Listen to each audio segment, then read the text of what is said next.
অনেকেই বলো যে ভাই পড়াশোনার জন্য একটু মোটিভেশন দেন, এরকম মোটিভেশন লাগে না যে ভাই একটু মোটিভেশন দেন, মোটিভেশন দিলে পড়াটা সেই হবে, তাই না? মোটিভেশন থাকলে মনে হয় যে ভাই আজকে পুরো ফাটাই তুলবো, এরকম কিন্তু অনেক মোটিভেশন আমাদের দরকার হয়। এখন দেখো অনেক ক্ষেত্রে আমরা যেটা চিন্তা করি যে ভাই আমার জীবনে আগানোর জন্য দরকার হচ্ছে মোটিভেশন, যে আমার কেউ মোটিভেট করবে তারপরে আমি সামনে আগাবো। কিন্তু এটাও কি তোমরা দেখছো কিনা যে ভাই এই মোটিভেশনটা কিন্তু প্রথম দিন থাকে, একেবারে পিকে থাকে, যত সময় যায় তখন এই মোটিভেশনটা কি আর সেম লাগ থাকে নাকি আস্তে আস্তে আস্তে আস্তে আস্তে আস্তে কমতে থাকে, আস্তে আস্তে আস্তে আস্তে কমতে থাকে, তাই না? মোটিভেশনটা কিন্তু আমাদের দেখা যায় আস্তে আস্তে আস্তে আস্তে কমতে থাকে। তো আমাদের তাই তো ভাই মোটিভেশন নিয়ে খুব একটা লাভ হয় এরকমটা না। মোটিভেশনের ব্যাপারটা এরকম করে কাজ করে যে আজকে অনেক বেশি মোটিভেটেড, আমি বহুত কাজ করে ফেলছি, পরের দিন একটু মোটিভেশন কমছে, তারপরের দিন আর একটু কমছে, এই কমতে কমতে কমতে কমতে পরে আর কোনো কাজই করতেছি না। মোটিভেশনটা কিন্তু এইভাবে কাজ করে। আবার তোমাকে মোটিভেট করলে তুমি আবার বিশাল একটা কাজ করলে, তারপর আবার আস্তে আস্তে আস্তে করে গেল। তো মোটিভেশনটা হচ্ছে অনেকটা ওষুধের মতো। ঠিক আছে, একটা ওষুধ দিলাম, মাথা ব্যথা করতেছিল, অনেক করে সেরে গেছে। কিন্তু আমরা আসলে মোটিভেশনের উপরে যদি খুব বেশি নির্ভরশীল থাকি তাহলে কিন্তু আসলে আগানো যায় না। তাহলে ভাই সলিউশন কি? মোটিভেশন দিয়ে যদি কাজ না হয় তাহলে আসলে সলিউশনটা কি? আজকে এটা বলবো, পুরো ইন্টার লাইফ অ্যাটলিস্ট এটা মেনটেন করবা, লাগে সারা জীবন মেনটেন করবা, কিন্তু এটা তোমার একটা মানে এই জিনিসটা মেনটেন করতে পারলে লাইফটা কোথাও আটকাবে না। সেটা তুমি কম বুদ্ধিমান হও, গাধা হও, যে ভাই আমার একটা কথা বুঝতে ভাই 100 বার কিন্তু শোনা লাগে, সবাই ক্লাসে বোঝা যায়, কিন্তু আমার কাছে ভাই মনে হয় যে আমি বুঝি নাই। আমার এরকম লাগে যে ভাই ক্লাসে সবাই ব্রিলিয়ান্ট, একটা কেউ ম্যাথ করতে, কোনো স্যার যদি ক্লাসে ম্যাথ করতে দেয় সবাই আগে আগে করে ফেলে, আমি ভাই মনে হয় যে অনেক স্লো, আমি আসলে আগাইতে পারি না। আমার কাছে মনে হয় যে আমি ক্লাসে সবচেয়ে দুর্বল স্টুডেন্ট।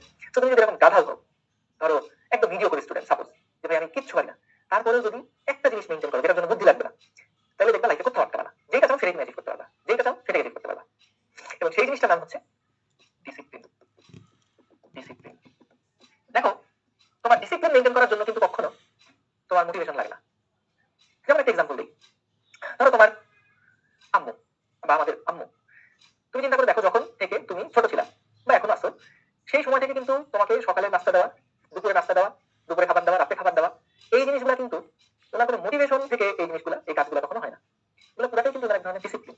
সকালে ঘুম থেকে ওঠা, সবার জন্য রান্না বান্না করা, বা ধরো আমাদের আব্বুরা, আব্বুদের কথা চিন্তা করে দেখো, যে সকালবেলা ঘুমের থেকে উঠে অফিসে যাচ্ছে, এই জিনিসটি আসলে কারো করতে ভালো লাগে? তুমি চিন্তা করে দেখো, সবাই তো ইচ্ছা করে যে ভাই ঘুমাই থাকি, ঘুমাইতেই যত সুখ। ঠিক আছে, আজকে ফেসবুকে সবাই রেগুলার টাইম দিয়ে বলছি যে ঘুমই সকল সুখের মূল।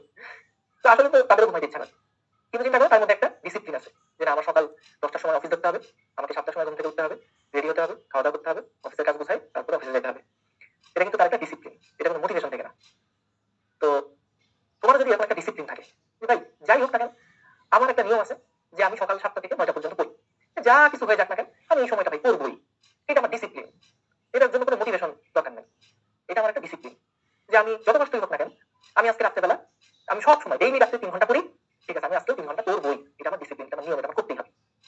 এই যে ধরো খেলোয়াড়রা যারা, ক্রিস্টিয়ানো রোনালদো, আমার খুব ফেভারিট প্লেয়ার ক্রিস্টিয়ানো রোনালদো, সে হচ্ছে তোমার এই যে ডিসিপ্লিনটা মেনটেন করে। কার এরকম প্রত্যেকদিন সকালে উঠে জিমে যেতে ভালো লাগে?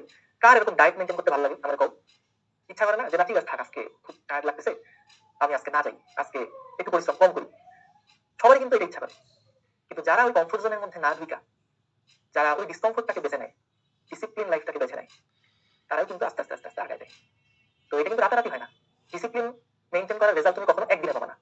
এটা এমন একটা জিনিস যে তোমাকে প্রতিদিন প্রতিদিন একই কাজ করে যেতে হবে, করে যেতে হবে, করে যেতে হবে, এবং তুমি মাস্ট রেজাল্ট পাবাই, মাস্ট রেজাল্ট পাবাই। যারা ধরো মুসলমান আছো, নামাজ কালামের ক্ষেত্রেও ধরো এরকম মনে হয় না যে ঠিক আছে একটু পরে পড়ি, আচ্ছা কেবল আজান দিল, ঠিক আছে একটু পরে পড়ি, এই পড়তে পড়তে এখন পড়বো তখন পড়বো, পড়তে পড়তে দেখা যায় ওয়াক্ত চলে গেছে, নামাজ আর ইয়া হলো কাদা করতে হচ্ছে। তো এটাও কিন্তু একটা ডিসিপ্লিন। এই যে ধরো 5 ওয়াক্ত নামাজ, ঠিক আছে যখন আজান দিবে আমার ডিসিপ্লিন, এটা মানতেই হবে। এই ডিসকমফোর্ট আমার করলেও কিছু করার নাই, এটা আমার নিয়ম, ডিসিপ্লিন, শৃঙ্খলা, এর মধ্যে থাকতে হবে। তো যতক্ষণ পর্যন্ত এই ডিসিপ্লিন তুমি মেনটেন করে যাবা ততক্ষণ পর্যন্ত দেখবা যে তোমার উপরে কোনো এক্সট্রা প্রেশার আসতেছে না, এক্সট্রা প্রেশার আসতেছে না। অনেকেই এরকম আছে, দেখো কোর্সে ভর্তি হয়েছে অনেক মানুষ, কিন্তু সবাই ডিসিপ্লিন শেষ পর্যন্ত থাকবে না। সবাই হয়তো একটা মোটিভেশন পাইছে শুরুতে, যে আরে জোস ভাইরা তো সেই, বা একজন সিনিয়রের কাছে দেখছে যে ভাইরা সেই পড়ায়, ঠিক আছে তুই ভর্তি হয়ে যা, আরে ভাই ঠিক আছে আপনি এগুলো চান্স পাইছেন, ভাইদের কাছে বইরা ঠিক আছে আমিও ঢুকি। এই মোটিভেশন থেকে সবাই ঢুকছে, অনেকে ঢুকছে, 5,000-এর উপরে স্টুডেন্ট কিন্তু ক্লাস করতেছে, মানে ভর্তি হয়েছে। কিন্তু তুমি দেখবা এরা সবাই কিন্তু দিন শেষে ওই ডিসিপ্লিনটা ধরে রাখতে পারবে না। যারা ডিসিপ্লিনটা ধরে রাখতে পারবে ভাই, সে যত গাধাই হোক না কেন, সে আসলে যেখানে চাই সেখানে চান্স পাবে, যেখানে যাইতে চাই সেটাই, যে যা অ্যাচিভ করতে চাই সেটা সে অ্যাচিভ করতে পারবে, এটা গ্যারান্টেড। আমরা ক্লাসে যা পড়াচ্ছি এর বাইরে আর কিছু নাই। ক্লাসে যা পড়ানো হবে এর বাইরে বোর্ডে বলো, অ্যাডমিশনে বলো, আর কিছু নাই। তো তাহলে তুমি জানো কোথেকে প্রশ্ন আসবে। তোমার কাছে অলরেডি যা যা দরকার সেগুলো সবকিছু ক্লাসের মধ্যে শেখানো হবে। তুমি তো সব জানো কন্টেন্ট। এখন তাহলে ডিসিপ্লিনটা মেইনটেইন করে তোমাকে রেগুলার থাকতে হবে, রেগুলার থাকতে হবে। ওই পাথর একদিনে ভাঙবে না, মানে হাতুড়ি দিয়ে প্রতিদিন মারতে মারতে একদিন দেখবে ভেঙে গেছে। হ্যাঁ, এখন অনেকে আবার এই চিন্তা করো, নেগেটিভ চিন্তা তো মাথায় আসে যে ভাই ধরেন আমি 2 বছর ভাই অনেক পরিশ্রম করলাম, সেই খারাপ খাচ্ছি আমি ভাই, এমন কোনো দিন বাদ যায় নাই যেদিন আমি ভুল নাই, প্রতিদিন করছি, প্রতিদিন 3-4 ঘন্টা 5 ঘন্টা 6 ঘন্টা 8 ঘন্টা করে আমি করছি, কিন্তু ভাই আমি তো বইটা ভর্তি হয়েছিলাম, বইটা ভাই আমি ভর্তি হতে পারলাম না, বা আমার মেডিকেল টার্গেট ছিল আমি তো মেডিকেলে চান্স পেলাম না। তো এরকম ক্ষেত্রে আসলে কি হবে ভাই, যদি আসলে আমার সাথে কোনো একটা মানে এরকম ইনসিডেন্ট হয় যে আমি ভাই অনেক চেষ্টা করছি, আমি একদম মানে স্যাটিসফাইড, আমার পরিশ্রমে স্যাটিসফাইড, কিন্তু আমি ভাই চান্স পেলাম না, তাইলে আসলে তখন কেমন লাগবে। আর কথা হচ্ছে যে দেখো, আমরা তো এটা বিশ্বাস করি যে যা হয় ভালোর জন্য হয়, তোমাকে ওইটা তখন তোমার কোনো আফসোস থাকবে না, এবং এটা solely বিশ্বাস করতে হবে যে না আমি তো আমার চেষ্টা 100% করছি, আমার যতটুকু করার দরকার ছিল, আমার যতটুকু এফোর্ট দেওয়ার দরকার ছিল, এটা আমি ভাই 100-তে 100 দিছি, এটা নিয়ে কোনো আমার আফসোস নাই। তো যখন তোমার মধ্যে ওই আফসোসটা থাকবে না, যখন তোমার মধ্যে গিল্টি ফিলিংটা থাকবে না, তখন দেখবে ঠিক আছে আমার জন্য যেটা ভালো হয়েছে আমি সেটাইতেই আছি, যেটা আমার জন্য ভালো আমার জন্য আমার সাথে সেটাই হয়েছে, এই বিশ্বাসটা রাখবা এবং সন্তুষ্টি আদায় করতে হবে সবসময়। তো এটা নিয়ে আরেকটা ডিসকাশনে বলবো না, কিন্তু এটা মাথায় রেখো যে যদি এরকম হয় যে ভাই তুমি অনেক চেষ্টা করছো, তুমি তোমার চেষ্টা নিয়ে স্যাটিসফাইড থাকো সবসময়, যতটুকু তোমার কন্ট্রোলে আছে। ধরো সাপোজ এরকম হইলো যে কোনো একটা কারণে তুমি পরীক্ষার দিন সকালবেলা যাইতে গিয়ে তুমি হয়তো ভুলে অ্যাডমিট কার্ড ফেলে গেছো, আল্লাহ না করুক। ধরো তুমি হচ্ছে সব ভালো প্রিপারেশন ছিল, পরীক্ষা হলে টিচারদের দোষে হয়তো তোমার কোনো একটা অ্যাক্সিডেন্ট হয়েছে, এগুলো তো তোমার কন্ট্রোল নাই। তো তার মানে তোমার যেটাতে কন্ট্রোল নাই সেটা নিয়ে কখনো দুশ্চিন্তা মন খারাপ করে লাভ নাই। তখন এটা ফুললি ফার্মলি বিশ্বাস করবা আমার চেষ্টা আমি 100% করছি, 100-তে 100, এটা নিয়ে আমার কোনো ডাউট নাই, এখন যেটা আমার জন্য ভালো সেটাই হয়েছে, এইটুকু বিশ্বাস সামনে আগে আবার সেই ডিসিপ্লিনটা মেইনটেইন করতে থাকবা। ব্যাস, বুঝতে পারছো? তো এই হচ্ছে কাহিনী। ওকে, যেটা বলতেছিলাম যে আমাদের ডিসিপ্লিন যেটা, এটা সবসময় দেখবা একদম কনস্ট্যান্ট থাকতেছে, কনস্ট্যান্ট। এটা খুব বেশি পিক না, আবার একদম লো হয়ে যাচ্ছে না, রেগুলার একটা কনসিস্টেন্সি কিন্তু থাকতেছে।